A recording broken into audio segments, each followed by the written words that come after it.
జై వీరబ్రహ్మ జై గోవిందమాంబ జై. నేను మీ కృష్ణమాచార్య శ్రీ బ్రహ్మపదం. 2024 సంవత్సరం జూన్ మాసం సింహరాశి వారి యొక్క రాశిఫలం. శివాయ బ్రహ్మణే నమో నమః. సింహరాశి వారికి కొన్ని ప్రతికూలవంతమైనటువంటి స్థితిగతులు ఉన్నప్పటికీ కూడా ఓర్పు నేర్పుతో గనక ప్రవర్ధన చేస్తే ఈ ప్రతికూలవంతమైనటువంటి అంశాలను కూడా సానుకూలవంతం చేసుకునేటువంటి అవకాశాలు కూడా లేకపోలేదు. దైనందిన జీవితంలో తీవ్రమైనటువంటి నరఘోష, నరదిష్టి, నరపీడలు మిమ్మల్ని ఇబ్బంది పెట్టడం, ఈ విధమైనటువంటి పరిస్థితుల వల్ల కొన్ని సమస్యలు ఏర్పడటము, దీనివల్ల మానసికమైనటువంటి సంఘర్షణ అధికమైపోయి ఏం చేయాలో అర్థం అవ్వక, ఏమవుతుందో తెలియనటువంటి మానసికమైనటువంటి సంఘర్షణలోకి మీరు వెళ్ళేటువంటి అవకాశం ఉంది. ప్రశ్నాశాస్త్రాన్ని అనుసరించి చూస్తే వచ్చే ఫలితం శుక్ర సంబంధమైన ఫలితం. ఒక స్త్రీ లేదా పురుషుడు లేదా స్నేహితుడు, వీళ్ళ వల్ల మీరు ఏదైనా దుష్కీర్తి పొందేటువంటి అవకాశం ఉంది. వీళ్ళ వల్ల ఏవైనా అపోహలు, అపార్థాలు, అపనిందలు మీ మీద రావటం, చేయనటువంటి పొరపాటుకి సంజాయిషి ఇచ్చుకోవాల్సినటువంటి పరిస్థితితో మిమ్మల్ని కొంచెం ఇబ్బంది పెడుతుంది. దీనివల్ల మానసికంగా బాగా సంఘర్షణ పడతారు. ఏం చేయాలో అర్థం అవ్వక, ఏమవుతుందో తెలియనటువంటి సంఘర్షణతో కూడిన జీవన విధానంతో ఉండటం వల్ల మానసికమైనటువంటి సంఘర్షణకు లోనైన మీరు ఒక్కొక్కసారి మీరు తీసుకునే నిర్ణయాలు చాలా విపత్కరమైనటువంటి ఆలోచనలు కూడా మీకు వస్తూ ఉంటాయి. ఎలా వస్తాయంటే, ఇక ఈ జీవితం వృధా, ఇలా మనం ఉండటం ఇలా కాదు, మనకి ఈ జీవితం వద్దు, లేకపోతే ఈ ఉద్యోగం వద్దు, మనం ఇక్కడ నివాసం ఉండొద్దు, ఎక్కడికైనా సుదూర ప్రాంతానికి వెళ్ళిపోతాం.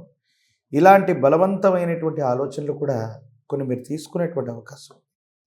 దీనివల్ల కొన్ని మానసిక ఇబ్బందులు, కొన్ని రకాలైన ఆర్థిక నష్టాలు, సమస్యలు, ప్రతిబంధకాలు కూడా ఏర్పడేటువంటి అవకాశం. కానీ ఎప్పుడైతే మనకు కష్టం వాటిల్లుతుందో సమస్యలు, పరిష్కారాలు కూడా దానికి పక్కనే ఉంటాయని పెద్దలు చెప్తూ ఉంటారు.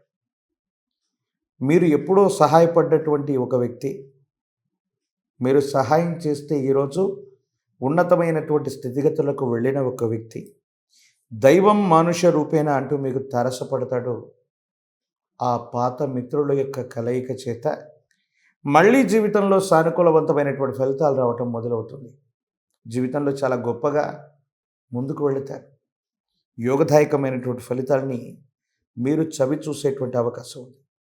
అయితే జీవితంలో ఎప్పుడైతే మనకు ఆర్థిక సమస్యలు వస్తాయో, సామాజిక పరమైనటువంటి అంశాల్లో మన మీద దుష్కీర్తి, అపనిందలు, అపోహలు ప్రచారం అవుతూ ఉంటాయో, మన వాళ్ళు అనుకున్నటువంటి వ్యక్తులు కూడా మనకు దూరం అవుతూ ఉంటారు. ఎందుకంటే కష్టం వస్తే కష్టంలో ఉన్నటువంటి వ్యక్తి దాకా మనం వెళితే ఏం సహాయం చేయవలసి వస్తుందో, మొహమాటానికైనా ఏమైనా అడిగితే చేయలేకుండా మనం ఉండలేమేమో, కాబట్టి ఆ వ్యక్తికి మనం దూరంగా ఉందామని చాలామంది మనకు దూరం అవుతూ ఉంటారు. మీ విషయంలో కూడా సరిగ్గా ఇదే జరుగుతుంది. మిమ్మల్ని విశ్వసించే వ్యక్తులు కూడా మీ మీద వచ్చేటువంటి ఆరోపణలు వాస్తవం అనుకుంటారు. కొన్ని రకాలైనటువంటి స్థితిగతుల్లో న్యాయపరమైనటువంటి అంశాలు అవ్వచ్చు, చట్టపరమైనటువంటి స్థితిగతులు అవ్వచ్చు, ఇలాంటి విషయాల్లో కొన్ని ఇబ్బందుల్ని, కొన్ని రకాలైనటువంటి సమస్యల్ని మీరు తప్పనిసరిగా ఎదుర్కొనేటువంటి అవకాశం ఉంటుంది. దీనివల్ల కొంత మానసికమైనటువంటి సంఘర్షణను మీరు పొందుతారు. అంటే మన ప్రమేయం లేకపోయినా కోర్టు వ్యవహారాలు అవ్వచ్చు, మన ప్రమేయం లేకపోయినా పోలీస్ స్టేషన్లు అవ్వచ్చు, మన ప్రమేయం లేకపోయినా పెద్ద మనుషుల యొక్క సమక్షంలోకి వెళ్ళి కొన్ని సంజాయిషి ఇవ్వవలసి రావచ్చు. ఇది మనసును బాగా బాధ కలిగించేటువంటి అవసరం. ఇలాంటివన్నీ ఇప్పటికే జరిగిపోయి ఉన్నప్పటికీ కూడా గాయం మానినా దానిపైన ఉన్నటువంటి మచ్చ మాననట్టు మిమ్మల్ని కొంచెం ఇవన్నీ కూడా ఇబ్బంది పెడుతూ ఉంటాయి. రోజులు మారిపోతాయి, మాసాలు మారిపోతాయి, సంవత్సరము మారిపోతూ ఉంటుంది. కానీ జీవన విధానం మారట్లేదన్న భావన మాత్రం కలుగుతుంది. ఇదే సందర్భంలో కొత్త వృత్తిని, ఉద్యోగాన్ని, వ్యాపారాన్ని ఎన్నుకోవటం యోగదాయకమైన ఫలితాలకు కారణమవుతుంది. మీరు తప్పనిసరిగా ఉన్నతమైనటువంటి స్థితిగతులకు వెళ్ళడానికి ఒక ముఖ్యమైనటువంటి ఇండికేషన్స్ లాంటివి ఈ మాసంలో వచ్చేటువంటి పరిస్థితి ఉంది. వాటిని చక్కగా వినియోగించుకుంటే యోగదాయకమైన ఫలితాలు వస్తాయి.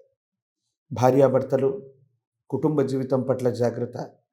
కొన్ని రకాలైనటువంటి రహస్యకరమైనటువంటి విషయాల్ని ఎవరికి ప్రస్తావించకపోవటం, భార్యాభర్తలు ఒకరికొకరు చెప్పుకోకపోవటం వల్ల ఎవరో మూడో వ్యక్తి చెప్పిన అంశం అది అపోహాపార్థమైనప్పటికీ కూడా అది ప్రచారంలో ఉండి నిజమని భావించటం మీ ఇద్దరి మధ్య సంబంధ బాంధవ్యాల్లో సమస్యలు ఏర్పడేటువంటి అవకాశం ఉంటుంది.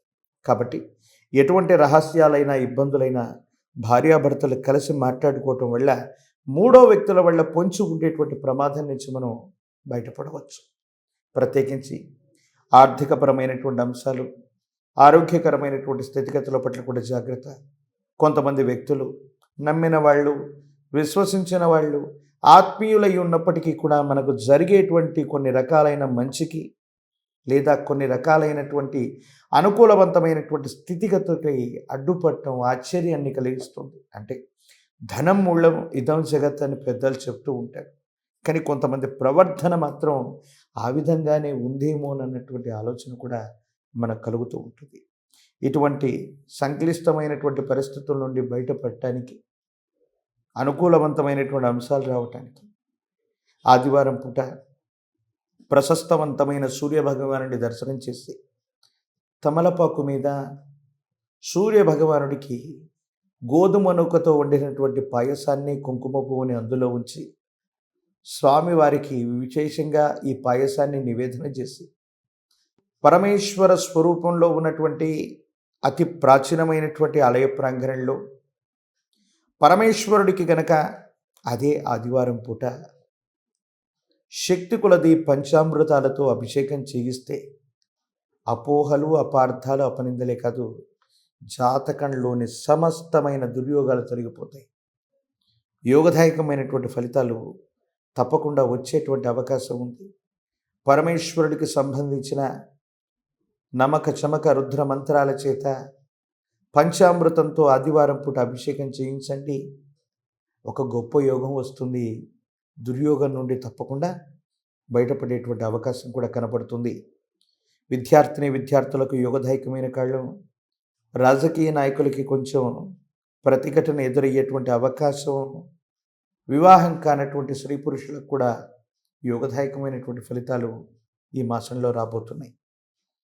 మరిన్ని వీడియోలు చూడటానికి మన ఛానల్ని లైక్ చేయండి, షేర్ చేయండి, తప్పకుండా సబ్స్క్రైబ్ చేయండి.